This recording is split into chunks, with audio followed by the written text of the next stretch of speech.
Hello, my name is Mr. Lucan. I put this video together just to kind of show you a brief organizational tool that we can use within Notability to kind of keep everything neat and in the right spot. Um, so I'm going to show you how to get organized for math class. You could do this for other classes. Other teachers might want you to do something different, but the idea is there at least. So when you first log into Notability, it'll bring you to this unfiled notes folder. Okay. And this is just where Notability catches all the PDFs that you import from Schoology. Now, I only teach math, so I only have math stuff here. But if you have 7 different classes and you're moving things in all the time, like it's going to get kind of out of control kind of quickly. So, what we're going to do is we're going to create what's called a divider.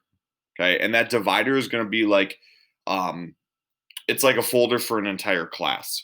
So I'm going to first start by hitting the plus sign in Notability. I'm going to add what's called a divider. And you should specifically call the divider whatever course you're in. So don't just call it math, don't just call it science, but be specific with what the course is, whether it's science 7 or for this video, I'm going to do one for intermediate algebra. Okay. So I'm going to call this this divider, intermediate algebra. Okay. I get that typed in. I hit done. So nothing really happens. Okay.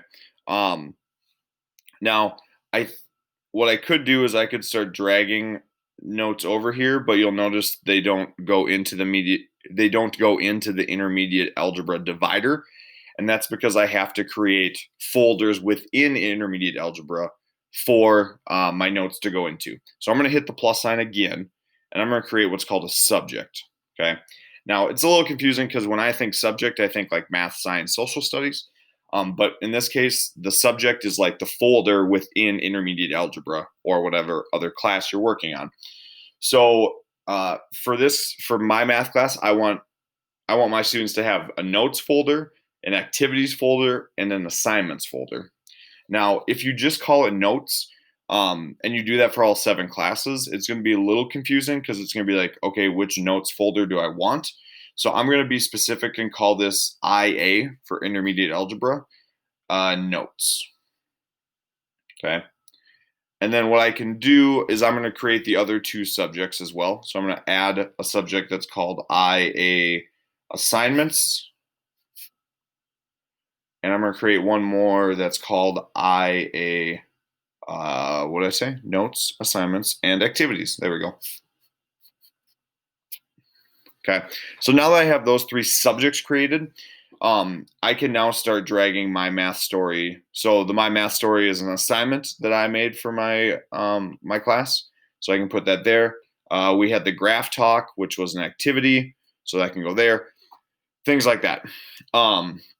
Now, the last thing that you need to do is you need to put these subjects, those 3 subjects that we just made, notes, activities, and assignments, I need to put them within the intermediate algebra divider. Okay. So what I'm going to do that is I'm going to hit edit. And then each of those dividers, I'm just going to use the little 3 lines at the far right-hand side. It's right here, right next to the number of notes in there. And I'm just going to drag it so it's underneath intermediate algebra. Then you'll notice that it kind of shrinks a little bit. I'm going to do that for all 3 of these. And now, oops, come on. The order doesn't matter. You can rearrange them within. So now I can click done. And the nice thing about this is that I can just hit the little triangle next to intermediate algebra, and it's really, really clean. Okay. I see that I have a total of 3 notes in intermediate algebra. Or maybe that's 3 subjects. I'm not really sure. But when I hit the triangle, now I see activities, notes, and assignments. So if you do this for all your classes, all you'll see when you first log in is 7 different subjects, which will be super helpful, or 7 different dividers, which would be really helpful because then it isn't too much of a clutter. So hopefully this works. Please get this set up for your intermediate algebra class. And then if you want to use it outside, you can use it for another class as well.